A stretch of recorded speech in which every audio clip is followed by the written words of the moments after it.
അടുത്ത് നമ്മളെപ്പോഴും ലഞ്ചല്ലേ കാണിക്കുന്നത്. അപ്പോൾ ഇന്ന് നമുക്കൊരു ബ്രേക്ക്ഫാസ്റ്റ് റെസിപ്പി ആക്കാം. അതിനുവേണ്ടി ഒരു ഗ്ലാസ്സിലേക്ക് 1 ടീസ്പൂൺ ഈസ്റ്റും 1/4 കപ്പ് പാലും അതുപോലെ തന്നെ 1 ടീസ്പൂൺ പഞ്ചസാര ഇട്ടിട്ട് ഇതുപോലെ ഒന്ന് ഇളക്കി കൊടുക്കണം. ഈസ്റ്റ് പൊങ്ങാനായിട്ട് അടച്ച് 10 മിനിറ്റ് മാറ്റി വെക്കാം. ഈ സമയം കൊണ്ട് ഞാൻ ഇന്നലെ കടല വെള്ളത്തിലേക്ക് ഇട്ടിട്ടുണ്ടായിരുന്നു. അപ്പോൾ അത് കുതിർന്ന് വന്നിട്ടുണ്ട്. അപ്പോൾ അത് നന്നായിട്ടൊന്ന് കഴുകിയിട്ട് ഊറ്റിയെടുത്തിട്ട് നമുക്കിത് പ്രഷർ കുക്കറിലേക്ക് ഇട്ടിട്ടാണ് വേവിച്ചെടുക്കുന്നത്. അപ്പം നമ്മൾ ഇത് വേവിക്കുന്നതിനോടൊപ്പം തന്നെ ഞാനൊരു പൊട്ടറ്റോ ഇതുപോലെ തോലൊക്കെ കളഞ്ഞ ശേഷം ഈ കടലയ്ക്കൊപ്പം വയ്ക്കുന്നുണ്ട്. പിന്നെ നമുക്ക് പാകത്തിനുള്ള ഉപ്പും ഇതിലേക്ക് ഇട്ട ശേഷം നമുക്കിതിലേക്ക് വെള്ളം ഒഴിച്ചു കൊടുക്കണം. അപ്പം ഞാനിവിടെ തിളച്ച വെള്ളമാണ് ഒഴിച്ചു കൊടുക്കുന്നത്. ഏത് വെള്ളം വേണമെങ്കിലും നമുക്ക് ഒഴിച്ചു കൊടുക്കാം. അപ്പം ഈ കടല നികക്കെയുള്ള വെള്ളം ഒഴിച്ചു കൊടുത്ത് കുക്കർ മൂടിയിട്ട് ഒരു 4-5 വിസിൽ വരെ ഇതൊന്ന് വേവിച്ചെടുക്കണം. ആ സമയം കൊണ്ട് അപ്പം നമ്മൾ നോക്കുമ്പോൾ 10 മിനിറ്റ് ആയിട്ടുണ്ട്. അപ്പം നമ്മളുടെ ഈസ്റ്റൊക്കെ പൊങ്ങി വന്നിട്ടുണ്ട്. ഈസ്റ്റ് കൂടി പോരുതേ, അത് പ്രത്യേകം ശ്രദ്ധിച്ചേക്കണം. ഇനി നമുക്ക് വേണ്ടത് മൈദാമാവാണ്. ഞാനിവിടെ 4 കപ്പ് മൈദാമാവാണ് എടുത്തിരിക്കുന്നത്. 250 ml കപ്പിലാണ് ഞാൻ മെഷർ ചെയ്ത് 4 കപ്പ് മൈദാമാവ് എടുത്തത്. അപ്പോൾ ഇതൊന്ന് സെൻറ്ററിൽ എല്ലാം ഒന്ന് ഒതുക്കിയിട്ട് സെൻറ്ററിൽ ഒന്ന് കുഴി ഉണ്ടാക്കിയിട്ട് നമ്മൾ ഈ കലക്കി വെച്ചിരിക്കുന്ന ഈസ്റ്റ് ഇതിലേക്ക് ഒഴിച്ചു കൊടുത്തിട്ട് ഇതിലേക്ക് ഇനി 1/4 കപ്പ് ചെറു ചൂട് പാലും കൂടി ഞാൻ ഒഴിച്ചു കൊടുക്കുന്നുണ്ട്. പിന്നെ നമുക്ക് ഒരു മുട്ടയും കൂടി പൊട്ടിച്ച് ഇതിലേക്ക് ഇട്ട് കൊടുക്കണം. പിന്നെ നമ്മൾ 1 ടേബിൾ സ്പൂൺ പഞ്ചസാരയും പാകത്തിനുള്ള ഉപ്പും കൂടി ഇതിലേക്ക് ഈ സമയത്ത് തന്നെ ചേർത്ത് കൊടുക്കണം കേട്ടോ. അതിനുശേഷം ഞാൻ ഇവിടെ 1 കപ്പ് വെള്ളം എടുത്ത് മാറ്റി വെച്ചിരിക്കുകയാണ്. 250 ml കപ്പിലാണ് ഞാൻ എടുത്തിരിക്കുന്നത്. ആദ്യം നമുക്ക് ഇതെല്ലാം നന്നായിട്ടൊന്ന് കുഴച്ച ശേഷം വെള്ളം കുറേശ്ശെ ഒഴിച്ച് ഇതുപോലെ ഒന്ന് കുഴച്ചെടുക്കണം. നമ്മൾ ഈ ചപ്പാത്തിയൊക്കെ ഉണ്ടാക്കണം ആ ഒരു പരുവത്തിന് കുഴയ്ക്കണം. അപ്പം ഇപ്പം ഏകദേശം ഒരു 1/4 കപ്പ് ബാക്കിയുണ്ട്. അപ്പോൾ അത് നമ്മൾ ഇതിലേക്ക് ചേർക്കണ്ട കേട്ടോ. അതായത് ഞാനപ്പം 1/4 കപ്പ് വെള്ളമാണ് ഇതിലേക്ക് ചേർത്തത്. അപ്പം കൗണ്ടർ ടേബിളിലിട്ട് നന്നായിട്ട് ഇതൊന്ന് അയച്ചെടുക്കണം. നമ്മൾ എത്രത്തോളം നന്നായിട്ട് അയച്ചെടുക്കോ അത്രത്തോളം നന്നായിരിക്കും. അതായത് നല്ല സോഫ്റ്റ് ആയിരിക്കും ഇത്. അപ്പോൾ ഇതുപോലെ ഒരു 10 മിനിറ്റ് എങ്കിലും നമ്മളിതൊന്ന് അയച്ചെടുക്കാൻ നോക്കണം. അതിനുശേഷം ഇതുപോലെ ഒന്ന് ഉരുട്ടി മാറ്റി വെക്കാണ്. അപ്പോൾ ഇത്രയേ ഉള്ളൂ ഇതിൻ്റെ സംഭവം എന്ന് പറഞ്ഞാൽ. അപ്പം ഞാൻ ഇതിനെ മീതെ തടവാനായിട്ട് കുറച്ച് എണ്ണ, ഏകദേശം 1 ടീസ്പൂൺ എണ്ണ ഇതുപോലെ ഒന്ന് തടവി കൊടുക്കുകയാണ്. ഇതിലേക്ക് നമ്മൾ അധികം ഓയിലൊന്നും ചേർക്കണില്ല കേട്ടോ. അപ്പോൾ ഇത്രയെങ്കിലും എണ്ണ നമ്മൾ ഇതിലേക്ക് ചേർക്കണം. അപ്പോൾ നമ്മളുടെ മാവ് കുട്ടപ്പൻ ഇവിടെ റെഡി ആയിട്ടുണ്ട്. എണ്ണയൊക്കെ ഇട്ടിരിക്കുകയാണ്. അപ്പോൾ 10 മിനിറ്റ് അവിടെ ഇരുന്നൊന്ന് റെസ്റ്റ് ചെയ്യട്ടെ കേട്ടോ. അപ്പോൾ റെസ്റ്റ് ചെയ്യാൻ വേണ്ടി ഞാൻ ബൗളിലേക്ക് കുറച്ച് എണ്ണ ഇതുപോലെ ഒന്ന് തടവി കൊടുക്കും. ഇതുപോലെ ഒന്ന് തടവി കൊടുത്ത ശേഷമാണ്, വളരെ കുറച്ച് കേട്ടോ, നമ്മൾ ഈ എണ്ണയിട്ട കുട്ടനെ ഇതിൻ്റെ അകത്തോട്ട് അങ്ങ് വെച്ച് കൊടുത്തിട്ട് നമുക്ക് അടച്ച് 10 മിനിറ്റ് മതി മാറ്റി വെക്കാൻ. അപ്പോൾ കടലക്കറിക്ക് വേണ്ടി ഞാൻ ഇവിടെ മീഡിയം സൈസിലെ 2 സവാളയാണ് എടുത്തിരിക്കുന്നത്. സവാള കൂടിപ്പോണ്ട് കേട്ടോ, ഇത്രയും മാത്രം മതിയാവും. മിക്സിയുടെ ജാറിലേക്ക് ഞാനിതൊന്ന് കട്ട് ചെയ്തിട്ട് കൊടുത്തിട്ട് ഒന്ന് അടിച്ചെടുക്കുകയാണ്. അപ്പോൾ ഈ ഒരു പരുവത്തിൽ നമുക്ക് അടിച്ചെടുക്കണം. അപ്പം ഞാൻ ഇവിടെ ഒരു ക്ലേ പോട്ടാണ് എടുത്തിരിക്കുന്നത്. ഇതിലേക്ക് 3 ടേബിൾ സ്പൂണ് ഓയിൽ ഒഴിച്ചിട്ട് പട്ട ഗ്രാമ്പും കൂടി ഇട്ട് കൊടുക്കുകയാണ്. പിന്നെ നമ്മൾ ഇഞ്ചി വെളുത്തുള്ളി പേസ്റ്റ് ഏകദേശം 1 ടേബിൾ സ്പൂണോളം എടുത്തിട്ടുണ്ട്. അതും കൂടി ഇട്ടിട്ട് നമ്മൾ ഈ അരച്ച് വെച്ചിരിക്കുന്ന സവാള ഉണ്ടല്ലോ അത് ഇതിലേക്ക് ഇട്ട് കൊടുത്തിട്ട് ഇതോടൊപ്പം തന്നെ ഞാൻ പച്ചമുളകും എടുത്തിട്ടുണ്ട്. പച്ചമുളക് നിങ്ങളുടെ എരിവിൻ്റെ പാകത്തിന് എടുത്താൽ മതി. ഞാനിവിടെ ഒരു 3 എണ്ണം എടുത്തിട്ടുണ്ട്. ഇതുപോലെ കട്ട് ചെയ്തിട്ടിട്ട് നമുക്ക് ഒന്ന് വഴറ്റിയെടുക്കണം. അതായത് ആ ഒരു ഉള്ളിയുടെയൊക്കെ ഒരു പച്ച മണം മാറണം കേട്ടോ. അതവിടെ റെഡിയാവുന്ന നേരം കൊണ്ട് ഞാനിവിടെ 1/4 കപ്പ് തേങ്ങയും അതുപോലെ തന്നെ ഒരു 5-6 കാഷ്നട്ടും കൂടി മിക്സിയുടെ ജാറിലേക്ക് ഇട്ട് കൊടുക്കുന്നുണ്ട്. ഇതോടൊപ്പം തന്നെ 1 ടീസ്പൂൺ വലിയ ജീരകം, അതായത് പെരിഞ്ജീരകവും ഇട്ടിട്ട് ഒരു 1/4 കപ്പ് വെള്ളം ഒഴിച്ച് നമുക്കിതൊന്ന് അരച്ചെടുക്കണം. അപ്പോൾ ഇത് ഇവിടെ അരച്ചെടുത്തിട്ടുണ്ട്. അപ്പോൾ നമ്മളുടെ സവാളയൊക്കെ വഴണ്ടി വന്നിട്ടുണ്ട്. ഈ സമയത്തേക്ക് നമുക്ക് ഇതിലേക്ക് പൊടികൾ ഇട്ട് കൊടുക്കണം. 1/2 ടീസ്പൂൺ മഞ്ഞൾപ്പൊടിയും 3 ടീസ്പൂൺ കാശ്മീരി ചില്ലി പൗഡറും അതുപോലെ തന്നെ 2 ടീസ്പൂണോളം മല്ലിപ്പൊടിയും 1/2 ടീസ്പൂൺ ഗരം മസാല പൊടിയും പാകത്തിനുള്ള ഉപ്പും ഇട്ടിട്ട് നമുക്കിതൊന്ന് ഇളക്കിയെടുക്കാം. അപ്പോൾ ആ പൊടികളുടെ ഒരു പച്ച മണം മാറുന്നത് വരെ ഒന്ന് ഇളക്കിയ ശേഷം നമ്മൾ ഈ അരച്ച് വെച്ചിരിക്കുന്ന പേസ്റ്റ് ഇല്ലേ അത് ഇതിലേക്ക് ഒഴിച്ചു കൊടുക്കാം. ശരിക്കും പറഞ്ഞാൽ നല്ല ഡിഫറെൻറ്റ് ടേസ്റ്റാണ് കേട്ടോ ഈ ഒരു കടലക്കറിക്ക് ഉണ്ടാകുന്നത്. എന്നിട്ട് നമുക്ക് ഈ മസാല എല്ലാം കൂടി ചേർത്ത് ഇതുപോലെ ഒന്ന് ഇളക്കി കൊടുക്കണം. ഇളക്കി കൊടുത്ത ശേഷം നമുക്കിതിലേക്ക് പാകത്തിനുള്ള വെള്ളം ഒഴിച്ചു കൊടുക്കണം. ഞാനിവിടെ മിക്സിയുടെ ജാറിലേക്ക് തന്നെ വെള്ളം എടുത്തിട്ടാണ് ഒഴിച്ചു കൊടുക്കുന്നത്. ഒഴിച്ചു കൊടുത്തിട്ട് നന്നായിട്ടൊന്ന് ഇളക്കി കൊടുക്കണം കേട്ടോ. അപ്പോൾ ഇതാണ് ഇതിൻ്റെ ഒരു പരുവം എന്ന് പറഞ്ഞാൽ. ഇനി വേണം നമ്മളിതിലേക്ക് ആവശ്യത്തിനുള്ള തിളച്ച വെള്ളം ഒഴിച്ചു കൊടുക്കാനുള്ള. ഞാൻ എല്ലാത്തിനും തിളച്ച വെള്ളമാണ് ഒഴിച്ചു കൊടുക്കുന്നത്. പിന്നെ ഇത് കണ്ടോ, ഇത് ബ്ലാക്ക് സ്റ്റോൺ എന്ന് പറഞ്ഞിട്ട് നമുക്ക് വാങ്ങാൻ കിട്ടുന്നതാണ് കേട്ടോ. ഇത് നല്ല ഒരു നല്ല ഒരു മണവും നല്ല ഒരു ടേസ്റ്റുമാണ് ഇത് ഇടുമ്പോൾ കിട്ടുന്നത്. ഇത് നമുക്ക് ഷോപ്പിലൊക്കെ വാങ്ങിക്കാൻ കിട്ടുന്നതാണ്. ഈ തമിഴ്, അതായത് നമ്മൾ റെസ്റ്റോറൻറ്റിലൊക്കെ ചെന്ന് കഴിഞ്ഞാൽ കിട്ടുന്ന ആ കടലക്കറിയുടെ ടേസ്റ്റ് ഇതിന് കിട്ടും കേട്ടോ. ഈ ഒരു സംഭവം ചേർക്കുമ്പോഴാണ് അതിന് ആ ഒരു ടേസ്റ്റ് കിട്ടുന്നത്. അപ്പോൾ അതവിടെ തിളയ്ക്കുന്ന നേരം കൊണ്ട് ഞാൻ കുക്കർ ഓഫ് ചെയ്തിട്ടുണ്ടായിരുന്നു. സ്റ്റീം പോയ ശേഷം തുറന്നെടുക്കുകയാണ്. അപ്പോൾ നമ്മളുടെ കടലയൊക്കെ പാകത്തിന് വെന്ത് വന്നിട്ടുണ്ട്. ഇപ്പം ഇത് വെള്ളക്കടലയല്ലേ.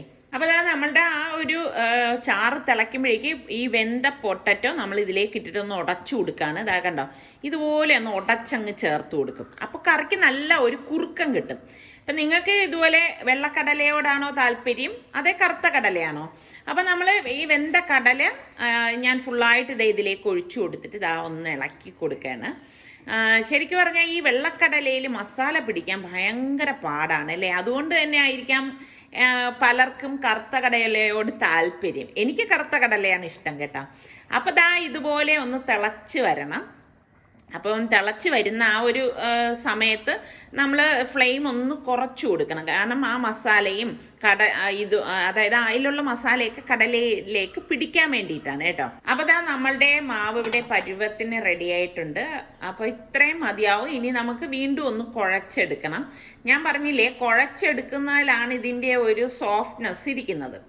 അപ്പം കുഴച്ചെടുത്ത ശേഷം ഞാനിത് ടേബിൾ കൗണ്ടറിലേക്ക് വെച്ചിട്ട് ഒന്നുകൂടി ഇതുപോലെ ഒന്ന് കുഴച്ചെടുക്കണം കേട്ടോ. അപ്പം നമ്മൾ സാധാരണ പൊറോട്ടയൊക്കെ ഉണ്ടാക്കുമ്പോഴേക്ക് ഒരുപാട് ഓയിൽ ചേർക്കും. പക്ഷെ ഇതിൽ ഞാൻ വളരെ കുറച്ച് ഓയിൽ ചേർത്തിരിക്കുകയാണ്. അതുപോലെ തന്നെ ഈസ്റ്റ് ആരും പൊറോട്ട ഉണ്ടാക്കുമ്പോൾ ചേർക്കാറില്ല. അപ്പം ഞാനിതിൽ വെറും 1 ടീസ്പൂൺ ഈസ്റ്റ് ഇട്ടിട്ട് അങ്ങനെ ഞാൻ ഇവിടെ ഉണ്ടാക്കാറുണ്ട്. അപ്പം ഞാൻ വെച്ച് നിങ്ങളുമായിട്ട് കൂടി ഷെയർ ചെയ്യാം. നിങ്ങൾക്ക് ഇപ്പോൾ ആവശ്യമുള്ളവർക്ക് ആ ഒരു രീതിയിൽ ഉണ്ടാക്കിയെടുക്കാമല്ലോ. അപ്പോൾ ഇതുപോലെ നമുക്കിനി ഇങ്ങനെ പ്രസ് ചെയ്ത് വരുമ്പോഴേക്ക് അതിങ്ങനെ ബോള് പോലെ വരും കേട്ടോ. അപ്പം നമ്മളത് മാറ്റി വെക്കണം. അപ്പം ഈ ഇരിക്കണ മാവ് ഇപ്പം 4 കപ്പ് എടുത്താലും ഒരുപാടൊന്നും ഉണ്ടാവത്തില്ല കേട്ടോ. നമുക്ക് തോന്നും അയ്യോ ഒരുപാട് ഉണ്ടാവും 4 കപ്പ് മാവൊക്കെ എടുക്കുമ്പോഴെന്ന്. പക്ഷെ ഒന്നും ഉണ്ടാവത്തില്ല, വളരെ കുറച്ചേ ഉണ്ടാവത്തുള്ളൂ. അപ്പോൾ ഇത്രയേ ഉള്ളൂ സംഭവം കേട്ടോ. എനിക്കൊരു 7 പീസാണ് ഇതിൽ നിന്ന് കിട്ടിയത്. അതായത് ഒരു 7 പൊറോട്ടയ്ക്കുള്ള മാവാണ് ഞാനിപ്പോൾ കുഴച്ചെടുത്തത്. അപ്പം നമ്മൾ ഇതുപോലെ ഈ ഉരുളയാക്കി വെച്ചിരിക്കുന്നത് ഇനി ഞാനിവിടെ റെസ്റ്റ് ചെയ്യാനോ ഒന്നും വയ്ക്കുന്നില്ല. ടേബിൾ കൗണ്ടറിലേക്ക് ഇതുപോലെ കുറച്ച് എണ്ണ ഇതുപോലെ ഒന്ന് തടവി കൊടുക്കും. തടവി കൊടുത്തിട്ട് നമ്മൾ ഈ മാവ് ഞാൻ ഇതിലേക്ക് വെച്ചിട്ട് കുറച്ച് എണ്ണ കയ്യിലൊന്ന് തടവിയിട്ടേ ഉള്ളൂ. എന്നിട്ട് ഒന്ന് പ്രസ് ചെയ്ത് കൊടുക്കും. ഇതുപോലെ ഒന്ന് പ്രസ് ചെയ്ത് പരത്തിയെടുക്കുകയാണ് ചെയ്യണത്. ഇനി നമ്മൾ ഇതുപോലെ ഒന്ന് മാക്സിമം നമുക്ക് പരത്താൻ പറ്റുന്ന രീതിയിൽ കൈകൊണ്ട് ഇതുപോലെ ഒന്ന് പ്രസ് ചെയ്ത് കൊടുത്താൽ മതി, പരന്ന് കിട്ടും. അതിനുശേഷം ഇതിനെ ഒന്ന് അടിച്ചെടുക്കണം.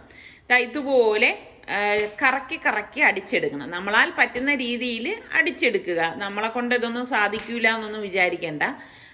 മാക്സിമം ശുഭാപ്തി വിശ്വാസത്തോടു കൂടി കറക്കി കറക്കി അടിച്ചെടുക്കുക കേട്ടോ. പിന്നെ ഇതിൽ ഒരുപാട് ഓയിൽ നമ്മൾ ചേർക്കാത്തത് കൊണ്ട് തന്നെ ഇത് നമുക്ക് ഇതുപോലെ അടിച്ചെടുക്കാനും കുറച്ച് പാടാണ്. കാരണം ഓയിലൊക്കെ നല്ലതുപോലെ ചേർക്കുകയാണെങ്കിൽ നമ്മൾ വിചാരിക്കുന്ന രീതിയിൽ നമുക്ക് കറക്കി കറക്കി ഇതിനെ ഒന്ന് അടിച്ചെടുക്കാൻ പറ്റും. അപ്പോൾ ഇതുപോലെ അടിച്ചു വരുമ്പോഴേക്കും ഇതുപോലെ നീളത്തിന് ഈ ഒരു ടെക്സ്ചറിലായി വരുന്ന ആ ഒരു സമയത്ത് ഞാൻ ഇതുപോലെ ഒന്ന് ആക്കിയ ശേഷം ഇനി നമ്മൾ ഒന്ന് ചുറ്റിച്ചങ്ങ് എടുക്കുകയാണ് ചെയ്യണത്. ഇനി ഇതിൽ വേറൊന്ന് അഭ്യാസമൊന്നും നമ്മൾ കാണിക്കത്തില്ല കേട്ടോ. ഇതുപോലെ ഒന്ന് ചുറ്റിയെടുത്തിട്ട് ഈ ബാക്കി വരുന്ന എക്സസ്, അതായത് അറ്റം എക്സസ് അല്ല, അറ്റം ഉള്ളിലേക്ക് അടിയിൽ നിന്ന് കയറ്റി വെക്കുകയാണ് ചെയ്യണത്. അപ്പോൾ ഒരെണ്ണം കൂടി ഞാൻ കാണിച്ചു തരാം കേട്ടോ. ഇതുപോലെ കൈ കൊണ്ട് ഒന്ന് പരത്തി കൊടുക്കണം. പരത്തി കൊടുത്ത ശേഷം കറക്കി കറക്കി ഇതുപോലെ ഒന്ന് അടിച്ചെടുക്കണം. ഞാൻ ഈ ഒരു രീതിയിലാണ് അടിച്ചെടുക്കണത് കേട്ടോ. അപ്പം നിങ്ങൾക്ക് ഏതാണോ സൗകര്യം അതിനനുസരിച്ച് നിങ്ങൾ അടിച്ചെടുത്താൽ മതി കേട്ടോ. അപ്പോഴേ നമുക്ക് ഇങ്ങനെ കറക്കി കറക്കി കറക്കി കൊണ്ടുവരാൻ പറ്റത്തുള്ളൂ. അവനവൻ്റെ കംഫർട്ടാണ് എപ്പോഴും നമ്മൾ നോക്കാനുള്ളത്. അല്ലാതെ ഇത് ഇങ്ങനെ ചെയ്യാൻ പാടുള്ളൂ, ഇങ്ങനെ ചെയ്താലേ അത് ശരിയാവൂ, അങ്ങനെയൊന്നും വിചാരിക്കണ്ട കേട്ടോ. അപ്പം ഞാൻ ഇതുപോലെ എടുത്തിട്ടുണ്ട്. ഈ ഒരു രീതി ഒന്നുകൂടെ ഞാൻ കാണിച്ചു തരാം. അപ്പം നിങ്ങൾക്ക് കാണാമല്ലോ ഞാൻ എങ്ങനെയാണ് ഇത് പിടിച്ചിരിക്കുന്നതെന്ന്. എൻ്റെ 4 വിരൽ മേളിലുണ്ട്. തള്ളവിരലാണ് അടിയിൽ പോയിരിക്കുന്നത്. ഇങ്ങനെയാണ് ഞാൻ കറക്കി എടുക്കുന്നത് കേട്ടോ. അതാ ഞാൻ പറഞ്ഞ ഓരോരുത്തരുടെ സൗകര്യം അനുസരിച്ച് നിങ്ങൾക്ക് എങ്ങനെയാണോ കംഫർട്ട് ആ ഒരു രീതിയിൽ എടുക്കണം. അപ്പോൾ അതാ ഇതുപോലെ ഞാൻ ഉരുട്ടി എടുത്തിട്ടുണ്ട്. അപ്പോൾ ഇതുണ്ടാക്കിയെടുക്കാൻ എളുപ്പമാണ് കേട്ടോ. അതാ ഇത്രയേ ഉള്ളൂ സംഭവം. അപ്പോൾ അതാ നമ്മളുടെ കടലക്കറി ആ സമയത്ത് ഇതാ മസാലയൊക്കെ പിടിച്ച് കറക്റ്റ് പരുവായിട്ടുണ്ട്. അപ്പം നിങ്ങൾ കമൻറ്റ് ചെയ്യുമ്പം നിങ്ങളുടെ സ്ഥലം ഉൾപ്പെടെ കമൻറ്റ് ചെയ്യണം കേട്ടോ. അപ്പം നമ്മളെ മാവെല്ലാം ദാ ചുറ്റിച്ച് ഞാനിവിടെ വെച്ചിട്ടുണ്ട്. ഇനി ഒന്നുമില്ല, ദാ ഇങ്ങനെ കൈ കൊണ്ട് ഞാനൊന്ന് അമർത്തി കൊടുക്കും. ഇത്രയേ ഉള്ളൂ സംഭവം കേട്ടോ. അപ്പം ഇത് ബൺ പൊറോട്ടയാണ് ഞാനിപ്പോൾ ഉണ്ടാക്കണത്. അപ്പം അതുകൊണ്ട് തന്നെ ഇത് ബണ്ണിൻ്റെ ആ ഒരു ടെക്സ്ചറും ടേസ്റ്റും കിട്ടണം അല്ലേ. ഞാൻ അങ്ങനെയാണ് ഞാൻ വിചാരിച്ചിട്ട് ഈസ്റ്റ് ഞാൻ ഇതിലേക്ക് ആഡ് ചെയ്തത്. എന്നിട്ട് ഇതാ ഈസ്റ്റ് ഒരുപാടൊന്നും ചേർക്കരുത്, അത് ഞാൻ ആദ്യമേ പറയാണ്. ഞാൻ ചേർത്ത ഈസ്റ്റിൻ്റെ ആ ഒരു അളവ് നിങ്ങൾ കണ്ടല്ലോ. ഇതുപോലെ ഓരോ മാവ് എടുത്ത് വെച്ചിട്ട് കൈ കൊണ്ട് ഒന്ന് പ്രസ് ചെയ്ത് കൊടുത്താൽ മതി. ഇതാ ഇങ്ങനെ ഒന്ന് പരന്നു വരും. ഒരുപാട് നമ്മൾ സാധാരണ പൊറോട്ട പോലെ പരത്തി എടുക്കൂല കേട്ടോ ഇത്. അപ്പോൾ ദാ ഇതുപോലെ ടെക്സ്ചറിൽ നമുക്ക് കിട്ടും. എളുപ്പമല്ലേ ഉണ്ടാക്കിയെടുക്കാൻ, വലിയ പാടൊന്നുമില്ല കേട്ടോ. നിങ്ങൾ ട്രൈ ചെയ്ത് നോക്ക്, ശരിയാവും. അപ്പോൾ ദാ ഓരോന്ന് ഞാൻ ഇതുപോലെ എടുത്തത് ഞാനിപ്പോൾ ദാ പാനിൽ കുറച്ച് എണ്ണ ഒന്ന് ബ്രഷ് ചെയ്തിട്ടുണ്ട്. അതിലേക്ക് ഇട്ടിട്ട് ഇതുപോലെ തിരിച്ച് മറിച്ചു വിട്ട് ലോ ഫ്ലെയിമിൽ വെച്ചിട്ടാണ് തിരിച്ച് മറിച്ചു വിട്ട് എടുക്കണത്. എന്നാലേ അതിൻ്റെ ഉൾഭാഗമൊക്കെ വെന്ത് വരത്തുള്ളൂ. അപ്പോൾ നമുക്ക് ഈ ഒരു ടെക്സ്ചറിലാണ് കിട്ടണത്. ഇനി വേണമെങ്കിൽ നിങ്ങൾക്ക് ഇതിൻ്റെ മീതെ കുറച്ച് ഓയിലും കൂടി വേണമെങ്കിൽ ബ്രഷ് ചെയ്ത് കൊടുക്കാം. ഞാൻ ചെയ്തില്ല കേട്ടോ. എന്നിട്ട് പാനിൽ കുറച്ച് ഓയിൽ ഇതുപോലെ ഒന്ന് ബ്രഷ് ചെയ്തിട്ട് നമുക്ക് പരത്തിയ മാവ് ഇതിലേക്ക് വെച്ച് കൊടുക്കാം. അപ്പം ചൂടോടുകൂടി തന്നെ ഇതിപ്പോൾ കട്ടിയുള്ള ആ ഒരു കട്ടി മീൻസ് ഒരു തിക്കായിട്ടുള്ള പൊറോട്ട ആയതുകൊണ്ട് ഒരെണ്ണം വെച്ച് തന്നെ ഞാൻ ഇങ്ങനെ അടിച്ചെടുക്കണം. നല്ല ചൂടാണ് കേട്ടോ. അപ്പം ചൂടോടുകൂടി തന്നെ നമ്മളിത് അടിച്ചെടുക്കണം, അല്ലെങ്കിൽ ഇത് ശരിയാവത്തില്ല കേട്ടോ. അപ്പോൾ അതാ ഈ ഒരു ടെക്സ്ചറാണ് വരുന്നത്. ഇപ്പോൾ അതിൽ നിന്നൊക്കെ ഇളകി വരുന്നുണ്ട്. നല്ല സോഫ്റ്റാണ് കേട്ടോ ഇത്. ശരിക്കും പറഞ്ഞാൽ ചൂട് കാരണം എൻ്റെ കൈ പിടിക്കാൻ പറ്റില്ല. എന്നിട്ട് നമ്മൾ കൈ കൊണ്ട് ഇതാ ഇങ്ങനെ അമർത്തി പ്രസ് ചെയ്ത് ഒരു പൂ പോലെ വെക്കണം. കണ്ടോ? അപ്പോഴാണ് അത് ഇങ്ങനെ ഒരു ബൺ പൊറോട്ട അല്ലെങ്കിൽ പൂ പൊറോട്ട പോലെയൊക്കെ ഇരിക്കണത് കേട്ടോ. പിന്നെ മറ്റൊരു കാര്യം, നമ്മൾ വെളിയിൽ നിന്ന് വാങ്ങിക്കുന്ന പൊറോട്ടയൊക്കെ ആകുമ്പോൾ ഒരുപാട് ഓയിൽ ഉപയോഗിക്കും. അപ്പോൾ ആ ഓയിൽ ഉപയോഗിക്കുന്നത് കൊണ്ട് തന്നെ അത്രത്തോളം നമുക്ക് അത് ഈസി ആയിട്ട് അടിച്ചെടുക്കാനും അത്രത്തോളം കാഴ്ചയ്ക്കും ഭംഗിയായിരിക്കും. അതും കൂടി പ്രത്യേകം ശ്രദ്ധിക്കണം കേട്ടോ. ഇത് നമ്മൾ വളരെ ലെസ് ഓയിലാണ് തയ്യാറാക്കി എടുത്തിരിക്കുന്നത്. കൊതി തോന്നുമ്പം ഇതുപോലത്തെ ബൺ പൊറോട്ടയൊക്കെ നമുക്ക് മക്കൾക്ക് ഉണ്ടാക്കി കൊടുക്കാൻ പറ്റും. അപ്പോൾ ദാ ഇങ്ങനെ ഓരോന്നും ഇതുപോലെയാണ് ഇരിക്കുന്നത്. കൈക്ക് നല്ല മെഴുക്കുള്ളവർക്ക് ചൂട് പിടിക്കാനായിട്ട് പറ്റത്തുള്ളൂ. അപ്പോൾ ആദ്യമായിട്ടൊക്കെ ചെയ്യുന്നവരാണെങ്കിൽ കൈ എങ്ങനെ ഒന്ന് തിരുമ്മിയിട്ട് ഒന്ന് അടിച്ചെടുക്കണം. അടിച്ച് തന്നെ എടുക്കണം, എങ്കിൽ മാത്രമേ നമുക്ക് നല്ല പദത്തിന് പൊറോട്ട റെഡി ആവത്തുള്ളൂ, നല്ല സോഫ്റ്റ് ആവത്തുള്ളൂ. അപ്പം നമ്മൾ ശരിക്കും പറഞ്ഞാൽ ആ ചൂടിലിങ്ങനെ അടിച്ചെടുക്കുമ്പോൾ നമ്മുടെ കൈയൊക്കെ ചുമന്നിരിക്കും. എന്നാലും വക വയ്ക്കാതെ അങ്ങ് അടിക്കുക, ഇടക്കിടയ്ക്ക് കൈ ഇങ്ങനെ അങ്ങ് തിരുമുക. അപ്പോൾ എല്ലാം ഓക്കെ ആവും. അപ്പോൾ ഞാൻ ഇതേ കടലക്കറിയിലേക്ക് ഒരു ഭംഗിക്ക് വേണ്ടിയിട്ട് പച്ചമുളക് ഇതുപോലെ കട്ട് ചെയ്തിട്ട് കൊടുക്കുകയാണ്. ഇപ്പോൾ കടലക്കറിയുടെ റെഡിയായി ഇരിക്കുകയാണ് കേട്ടോ. പിന്നെ നമുക്ക് കുറച്ച് മല്ലിയിലയും കൂടി ഇട്ട് കൊടുക്കാം. അപ്പോഴാണ് ശരിക്കും പറഞ്ഞാൽ കാണാൻ നല്ല ഭംഗി. അപ്പം നിങ്ങൾക്ക് ഈ പൊറോട്ടയുടെ കൂടെ എന്ത് കറിയാണ് കഴിക്കാൻ കോമ്പിനേഷനായിട്ട് ഇഷ്ടമുള്ളതെന്ന് കൂടി പറയണം കേട്ടോ. അപ്പം ഞാൻ പറഞ്ഞ വേണ്ടി നിങ്ങളുടെ സ്ഥലം കൂടി രേഖപ്പെടുത്തണേ. അപ്പം ഇതാണ് നമ്മളുടെ ഇന്നത്തെ ബ്രേക്ക്ഫാസ്റ്റ് റെസിപ്പി എന്ന് പറയുന്നത്.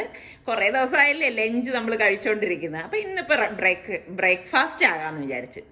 അപ്പോൾ നമ്മളുടെ ചാനൽ കണ്ടുകൊണ്ടിരിക്കുന്നവരിൽ സബ്സ്ക്രൈബ് ചെയ്യാതെ കാണുന്ന ആരെങ്കിലും ഒക്കെ ഉണ്ടെങ്കിൽ നിങ്ങൾക്ക് നമ്മളുടെ ചാനൽ ഇഷ്ടപ്പെട്ടാൽ സബ്സ്ക്രൈബ് ചെയ്യാൻ, തൊട്ടടുത്ത് കാണുന്ന ആ ബെല്ലൈക്കൺ പ്രസ് ചെയ്യാനൊന്നും മറന്നു പോരുത് കേട്ടോ.